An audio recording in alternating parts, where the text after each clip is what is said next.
Alors, Starlink dévoile son service résidentiel Lite à 29 € par mois apparemment.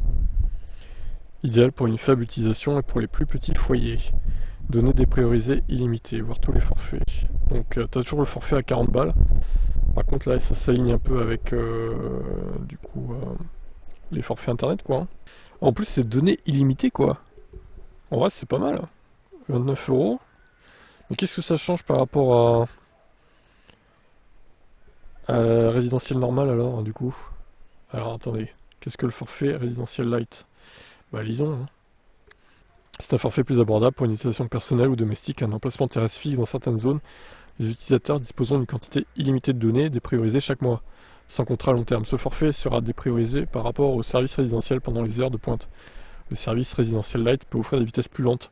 Ah ouais, d'accord, que le service résidentiel aux heures de pointe. D'accord, ok. Avec le forfait Starlink résidentiel Lite, il n'y a pas de plafond de données ni de plafond de vitesse. Les vitesses doivent être comprises entre 50 et 100 mégabits, contre 150 à 250 mégabits pour le forfait résidentiel. D'accord, ok. C'est juste un peu bridé, mais en vrai c'est pas mal quand même, je trouve.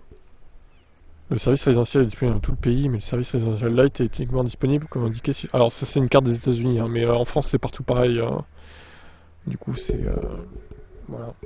Ça a été ajouté à la France, à la région française, puisque la France finalement, par rapport aux États-Unis c'est minuscule, donc c'est comme si c'était un regroupement de quelques États quoi, hein, la France, hein, pour eux, hein, pour les satellites Starlink finalement. Non, mais en vrai, c'est pas mal comme offre. Bon, il faut toujours se taper l'antenne à 300 balles. Ça, c'est un peu moins bien. C'est un peu cher quand même. Ou alors la louer 10 € par mois, à la limite. Ça peut être aussi une. Quoique, je sais même pas s'ils ont. C'est toujours disponible la location ou c'est faut l'acheter maintenant? Je sais même plus. Commander. Ah, faut entrer une adresse, ils font chier là. Alors, j'ai mis Paris comme adresse. 372 €. Waouh! Ouais, quand même, putain, c'est pas donné, hein. Le kit standard est à 349 €.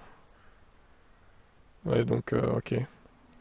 Ouais, 349, c'est quand même abusé le prix, hein. On peut plus le louer en plus, hein, visiblement. Bon. Ah, ils ont fait un effort sur la boue, c'est vrai. Maintenant, le prix me reste en travers de la gorge quand même.